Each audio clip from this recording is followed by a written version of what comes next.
देवों के देव महादेव को कई नामों से जाना जाता है। इनके प्रत्येक नाम के पीछे कोई ना कोई पौराणिक कथा जुड़ी हुई है। भगवान भोले शंकर की प्रत्येक तस्वीर और मूर्ति में हम लोग उनके गले में सर्प, जटाओं में गंगा और मस्तिष्क पर चंद्रमा धारण किए हुए देखते हैं।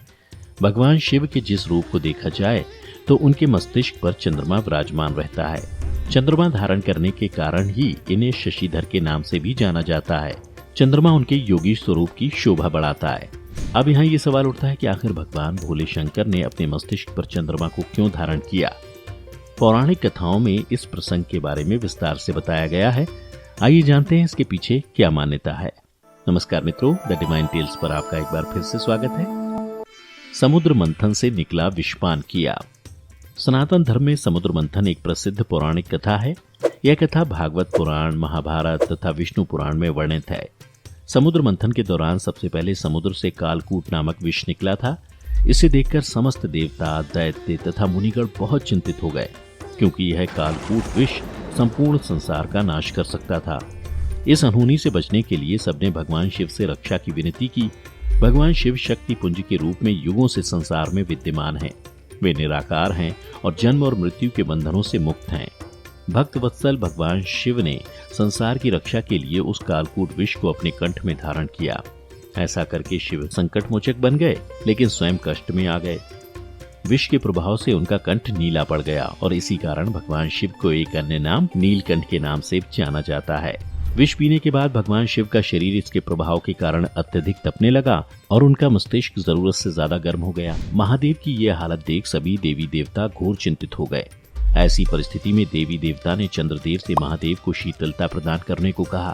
तब चंद्रदेव ने महादेव से उन्हें धारण करने की विनती की।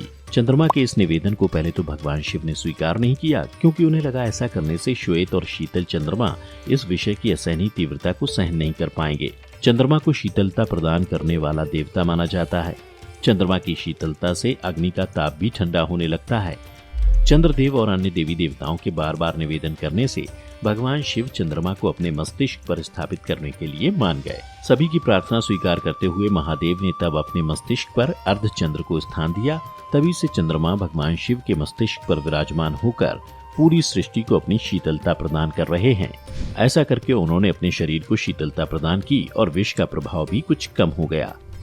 माना जाता है कि विष की तीव्रता के कारण चांद के श्वेत रंग में नीलिमा घुल गई, जिस कारण से पूर्णिमा की रात को चांद का रंग थोड़ा थोड़ा नीला भी दिखाई देता है। शिव ने चंद्रमा को पुनः जीवित किया।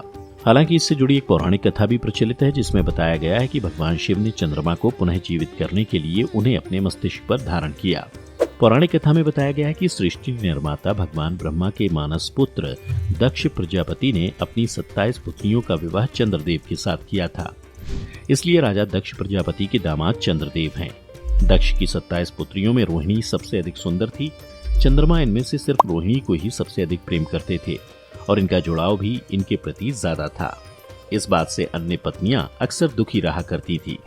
एक दिन जब चंद्रमा की अन्य पत्नियां अपनी भावनाओं पर धैर्य न रख सकीं और इस बात की शिकायत अपने पिता से की, तब दक्ष ने क्रोध में आकर चंद्रमा को क्षय रोग से ग्रसित होने का श्राप दे दिया। इसके बाद चंद्रमा क्षय रोग से ग्रसित हो गए, जिसके कारण धीरे धीरे इनकी कलाएं क्षीण होने लगी। उनके क्षयग्रस्त होते ही पृथ्वी पर सुधा, शीतलता, वर्षण का उनका सारा कार्य रुक गया। चारों ओर त्राही त्राही मच गई। यह देखकर नारद जी ने उन्हें भगवान शिव की आराधना करने की सलाह दी। इसके बाद चंद्रमा ने भगवान शिव जी की घोर तपस्या की। उनकी तपस्या से शिव जी प्रसन्न होकर उन्हें अमृत का वर प्रदान किया। चंद्रमा मृत्यु तुल्य होते हुए भी मृत्यु से अमर हुए और फिर धीरे धीरे स्वस्थ होने लगे और पूर्णमासी पर पूर्ण चंद्रमा के रूप में प्रकट हुए। इस तरह चंद्रमा को सभी कष्टों से भगवान शिव की कृपा से मुक्ति मिल गई और उन्हें भगवान शिव ने मस्तिष्क पर स्थान दिया। मान्यता है कि दक्ष के शाप और शिव जी के वरदान के कारण ही चंद्रमा घटता और बढ़ता रहता है। चंद्रमा का महत्व। जिस तरह से हिंदू धर्म में सूर्यदेव को महत्व दिया जाता है, इसी प्रकार चंद्रमा को भी महत्व दिया जाता है। ज्योतिष शास्त्र में दोनों के बारे में खास विशेषताएं बताई गई हैं। बेहद खूबसूरत और आकर्षक चमकीले चंद्रमा जो अपनी चमक से दूसरों को शांति देते हैं, न केवल ज्योतिष में बल्कि हिंदू धर्म में भी इसका विशेष महत्व है। बेहद सुंदर चमकीले दिखने वाले चंद्रमा का अन्य देवी देवताओं के समान ही हिंदू धर्म में पूजा की जाती है।